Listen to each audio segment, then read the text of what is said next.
Voy a pedir que abran sus Biblias inmediatamente. Vamos a leer la palabra del Señor en el Evangelio de Lucas, en el capítulo 11, versículo 1 al 4. Voy a dar lectura a este pasaje que el Señor ha puesto en mi corazón. Este pensamiento lo quise cambiar inclusive hoy día por la mañana y volví al mismo otra vez. Y bueno, finalmente dije, Señor, si es esta tu voluntad, aquí estamos con esta palabra para hoy día, para compartir con el pueblo del Señor. La palabra de Dios dice de la siguiente manera: aconteció que estaba Jesús orando en un lugar, y cuando terminó, uno de sus discípulos le dijo: Señor, enséñanos a orar, como también Juan enseñó a sus discípulos. Y les dijo: cuando oréis, decid: Padre nuestro que estás en los cielos, santificado sea tu nombre, venga tu reino, hágase tu voluntad, como en el cielo, así también en la tierra. El pan nuestro de cada día, dánoslo hoy, y perdónanos nuestros pecados, porque también nosotros perdonamos a todos los que nos deben. Y no nos metas en tentación, mas líbranos del mal. Hasta allí la palabra del Señor. Y el pensamiento de hoy va a girar sobre la idea de la oración modelo enseñada por Jesucristo. Esencialmente la oración es entrar en una comunión íntima con el Padre. Además de eso, nosotros agregamos que es una conversación naturalmente íntima y personal con Dios. Por lo tanto, tenemos la sensación o la idea que la oración puede ser hecha de cualquier forma. Los discípulos observaron la vida de oración de su maestro. En algunas ocasiones le acompañaron, en otras no.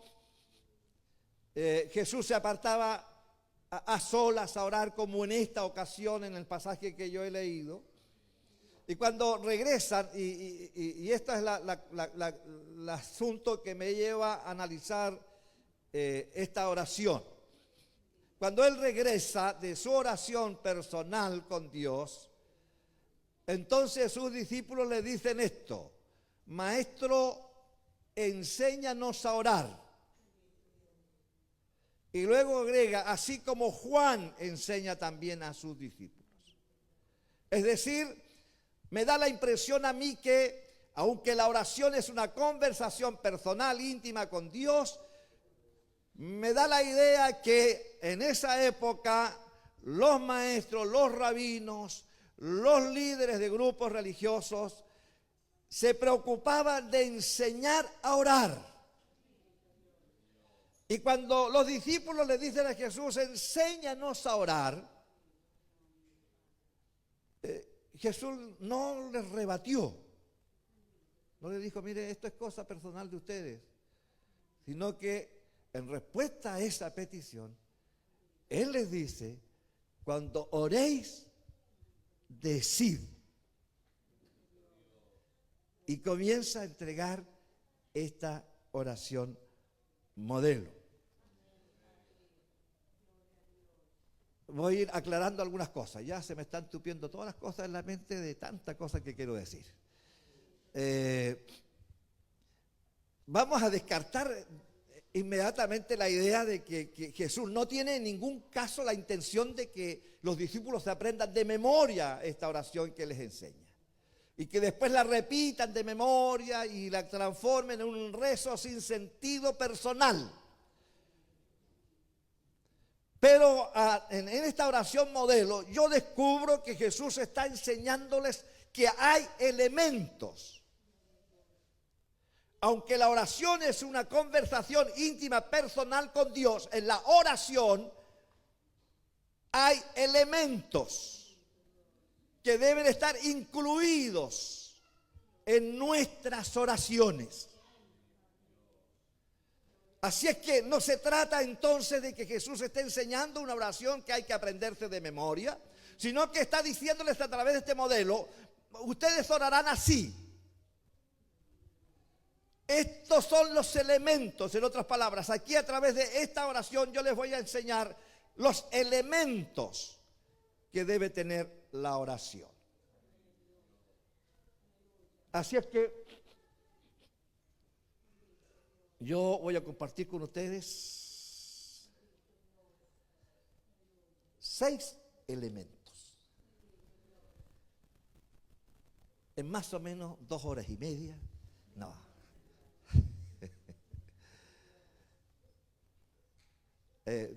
Pongámosle cierto un cálculo de 5 minutos por punto, 5 por 6, 30. Ya, Dios nos bendiga. Dios nos bendiga. Primero, cuando oréis, decid: Padre nuestro.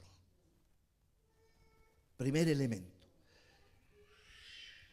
Jesús aquí introduce el primer elemento intentando romper la tradición, la postura judaica de que el nombre de Dios es innombrable. Y la posición o la visión de que Dios está tan lejano a la raza humana que no podría interesarse en nuestros problemas. Nos ha pasado muchas veces que nuestras situaciones son tan aparentemente insignificantes y nos parece a nosotros que Dios no se va a preocupar de ellas. Porque para la impresión o la idea judía Dios está allá arriba, muy alto, muy distante. Y entonces Jesús quiere romper esta tradición. Y entonces enseña a los discípulos que aprendan a relacionarse con Dios como su Padre. Dios es nuestro Padre, creador del cielo, de la tierra y de todas las cosas que vemos, pero es nuestro Padre. Y como Padre está interesado en todas nuestras necesidades. Como Padre está dispuesto a responder a nuestras necesidades cuando esas respuestas van a bendecir nuestras vidas. Así es que Jesús presenta a Dios en el primer elemento como nuestro Padre y nos motiva a orar con esa sensación de relación. No como quien está hablando con un jefe. No como el que está hablando con el gerente del universo. Bendito sea el nombre de Dios. Dios es nuestro Padre. Nos entiende, nos comprende y por eso tiene piedad y misericordia. Y nos trata con infinito amor porque es nuestro Padre. Eso es lo primero que intenta Jesús incluir en esta oración, que entendamos que en esta relación con Dios a través de la oración tenemos que hacerlo en un sentido muy familiar. Él es nuestro Padre. Segunda cosa, exaltación a Dios. La oración dice: Padre nuestro, que estás en los cielos, santificado sea tu nombre. Exaltación. Dios es nuestro Padre. Tengo yo aquí en mis apuntes: Dios es nuestro Padre. Luego tengo una coma y agrego: pero es Dios. Vea usted cómo va ordenando el Señor estos elementos que deben estar incluidos en el contenido de nuestras oraciones. Dios es nuestro Padre, tenemos que orar a Él sabiendo que Él va a escuchar nuestra oración como un padre lo haría, pero luego agrega que estás en los cielos. Es decir, marcando también la diferencia. Él está en los cielos. Él es grande, Padre que que estás en los cielos, santificado sea tu nombre. El nombre de Dios es santo. Es nuestro Padre, pero es un Dios santo, grande, todopoderoso. Nosotros somos pequeños e insignificantes criaturas. El Dios nuestro es un Dios inmensamente grande. Por lo tanto, Él nos autoriza a tratarlo como un padre, pero nos advierte: yo estoy en los cielos. Por lo tanto, muchas veces a mí casi me inquieta, por último, cada vez que quiero decir algo aquí el día domingo, y voy a decirlo, y la camarita me dice: cuidado que estás en las redes sociales. Así es que ahí me freno. Y entonces, lo menos que me sucede es que me inquieta cuando alguien al referirse a Dios lo simplifica tanto. Porque la idea de que lo entendamos a Él como Padre no se trata, perdón la expresión que voy a usar, no se trata de que usted, hermano, o yo nos pasemos de listo. La idea es que aprendamos esa relación íntima, pero Él es Dios. Y hay que entenderlo así: Él es Dios y nosotros somos criaturas hechos de sus manos, pero Él es Dios grande, santo, poderoso.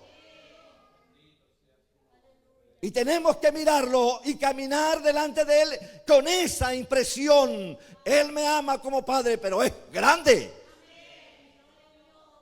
No quiero que su mano caiga sobre mí porque es muy grande. Así es que Jesús dice, cuando oren, digan así: Padre nuestro. Él es papá. Padre. Más que papá, no me gusta mucho el papá español. Hay que buscar la palabra griega para que no entendamos que no se trata de bajarlo tanto. Él es el Padre. Amén.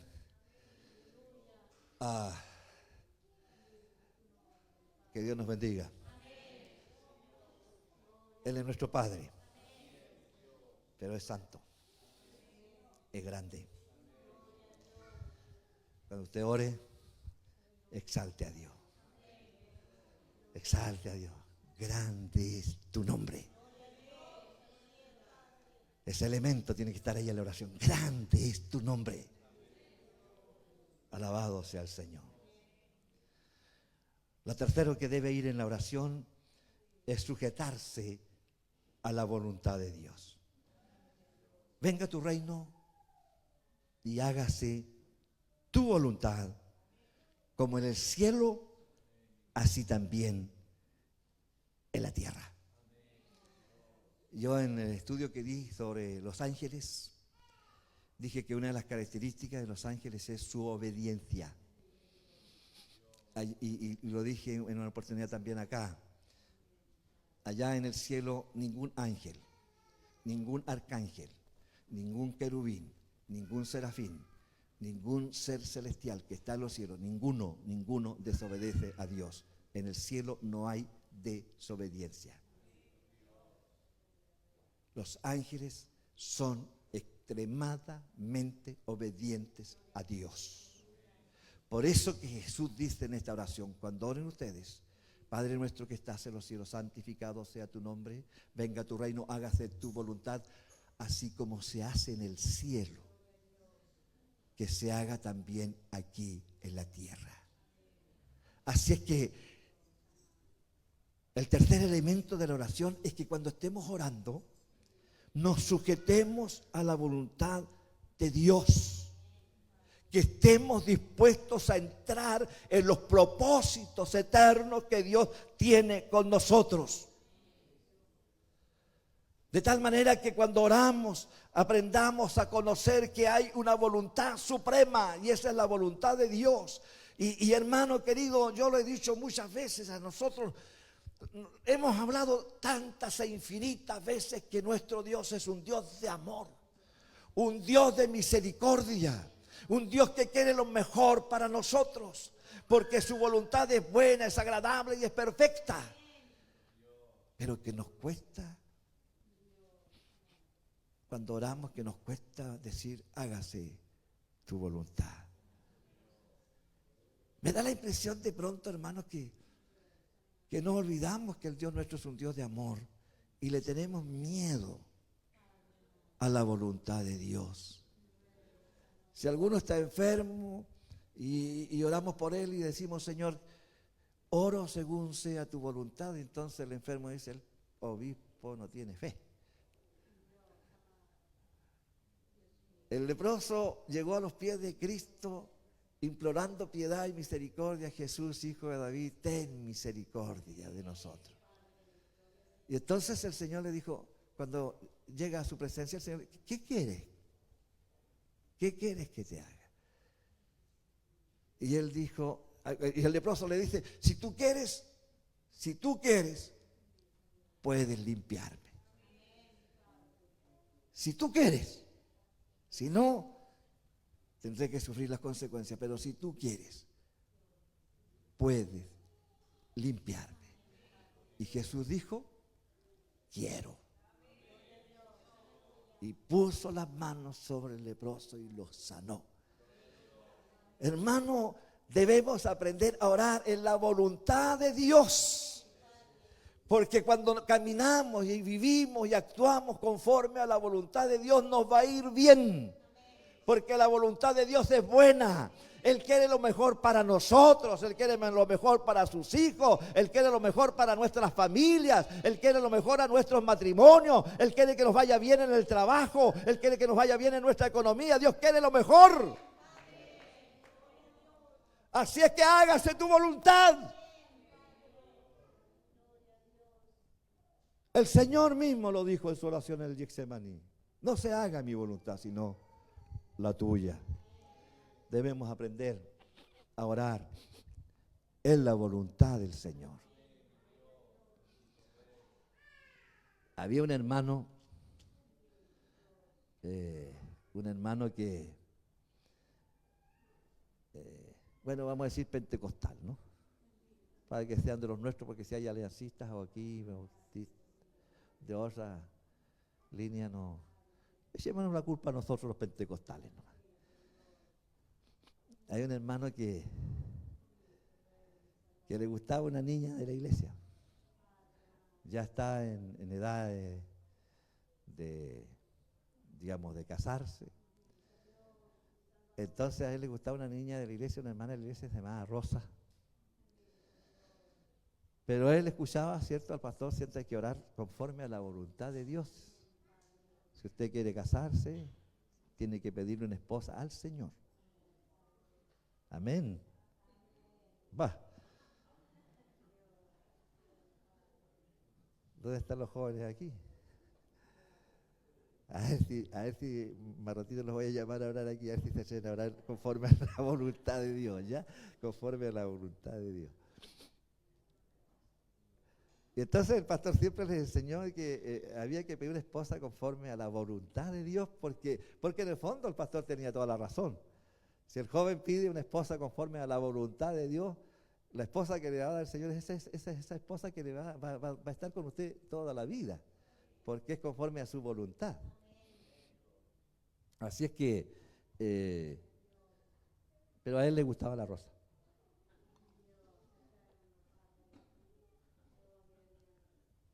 Y entonces él, obediente a su pastor, oraba al Señor y decía, Señor, yo ya estoy en edad de casarme, necesito una esposa y quiero, Señor, que tú me des una esposa conforme a tu voluntad.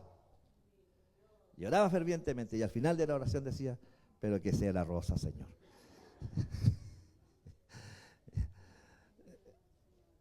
Muchas veces nosotros oramos, hermano, pidiendo la voluntad de Dios, pero ya queremos algo. Tenemos que deshacernos de todos esos pensamientos preconcebidos en nuestras oraciones y decir, Señor, hágase tu voluntad. Yo necesito este trabajo, Señor, pero hágase tu voluntad. Señor, yo quiero estudiar tal cosa, me gusta eso, pero hágase tu voluntad. Y en la voluntad de Dios le va a ir bien. En la voluntad de Dios va a prosperar.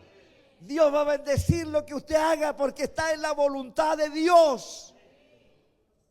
Por tanto, el Señor enseñó a orar según su voluntad. Cuarta cosa, pedir provisión material.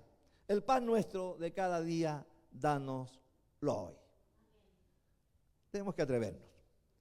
Hay que poner delante de Dios nuestras necesidades económicas.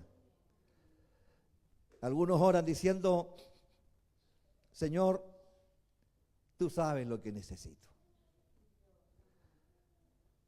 Y en realidad el Señor quiere que usted le diga, ¿qué necesita?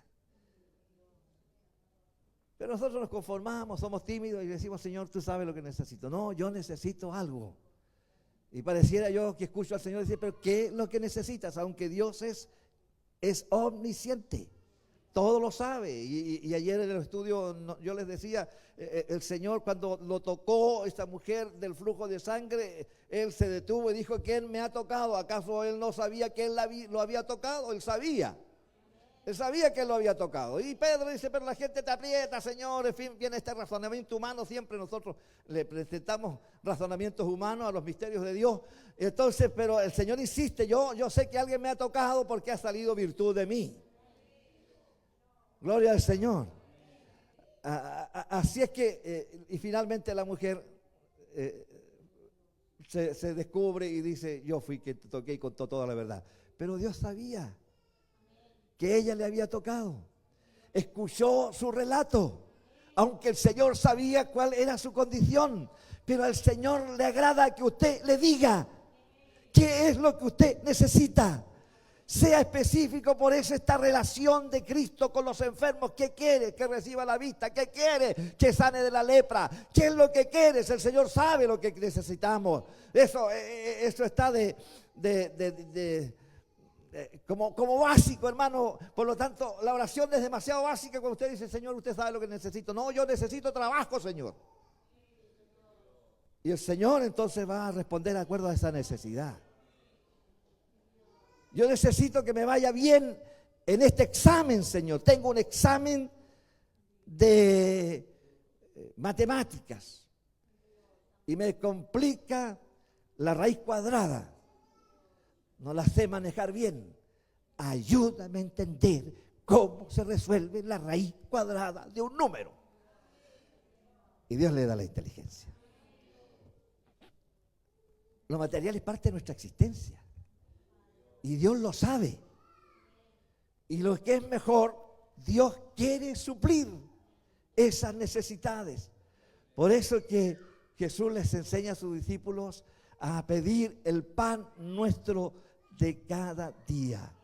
Que el Señor nos bendiga. Así es que aprendamos a pedirle a Dios lo que necesitamos en nuestra provisión material. Casa, trabajo, salud, estudio. Aprendamos a pedir a Dios. Atrevámonos a pedir a Dios que supla nuestras necesidades. Quinta cosa, pedir perdón. Y perdónanos nuestros pecados. Somos hijos de Dios, pero pecamos. No estamos esclavos del pecado, pero pecamos. Y Juan, escribiendo en su carta, dijo, si alguno dice que no ha pecado, está diciendo una mentira. Hace a Dios mentiroso, porque todos de alguna manera pecamos. Y en nuestras oraciones tenemos que incluir, Señor, perdona nuestros pecados. Aunque a usted le parezca que en el transcurso del día nada hizo que pudiera ofender a Dios, pero a Dios a veces lo ofendemos hasta con nuestros pensamientos. Perdónanos nuestros pecados, porque también nosotros perdonamos. Ahí está el problema.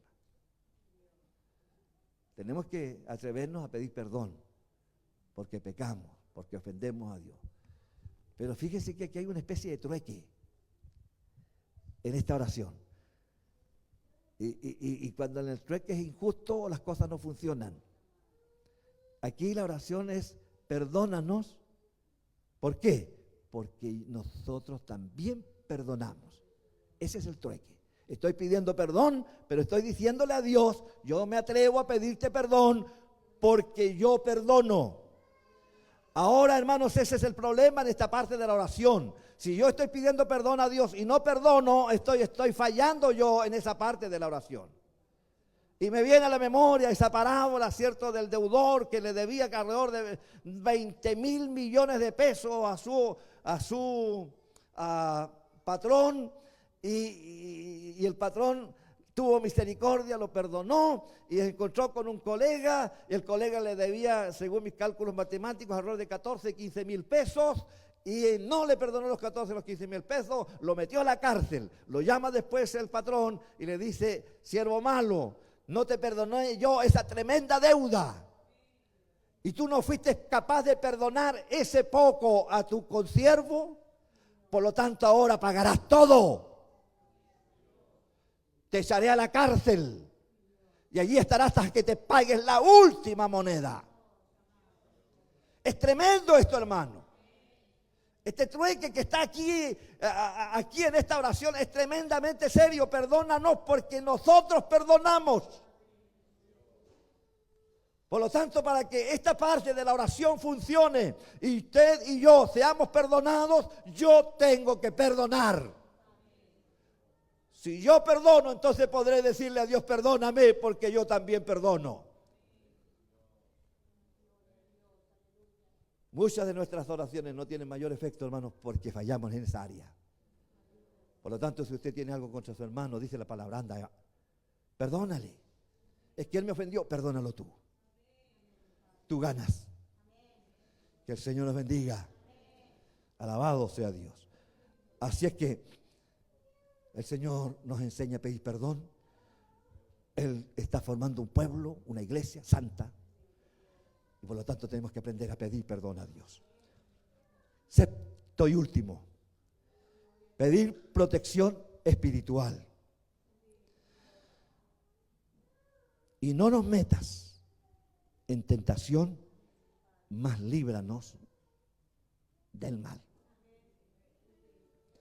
Debemos solicitar a Dios cobertura espiritual sobre nosotros. Es una gran promesa del Señor en esta parte de la oración. No nos metas, líbranos de la tentación, líbranos del mal.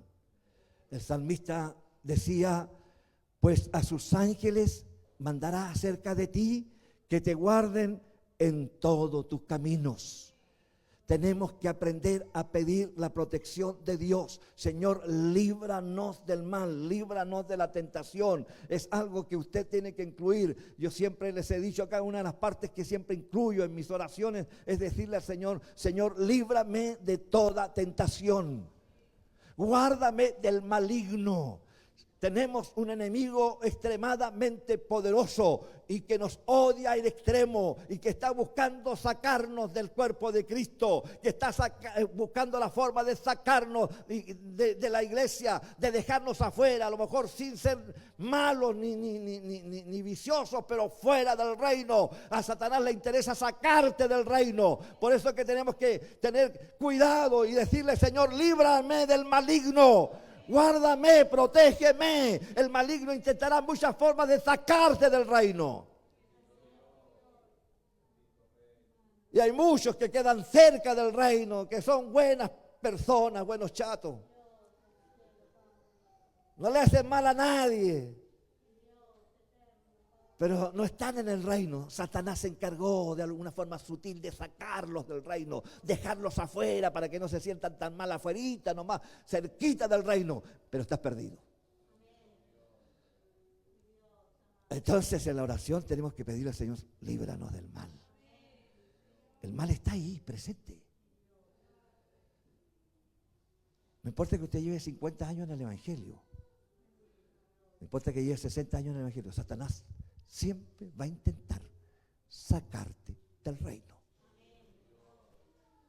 Por eso que tenemos que decirle al Señor, líbranos del mal, guárdanos del maligno. Y pedir a Dios cobertura, protección espiritual sobre nosotros. Que Dios nos bendiga esta tarde. La oración es una de las grandes fuentes de bendición para el cristiano. Aprendamos a orar y vamos a ver la gloria de Dios en nuestras vidas. No nos olvidemos entonces que hay a lo menos 6 elementos importantes en la oración. Tenerlas presentes en nuestras oraciones, considerar que Dios es nuestro Padre, exaltar a Dios, sujetarse a la voluntad de Dios, pedir provisión para nosotros, pedir perdón y pedir protección espiritual. Que Dios les bendiga. Hasta aquí el mensaje de la palabra de Dios. Les invito a glorificar al Señor. Gloria a Dios, gloria a Dios, gloria a Dios.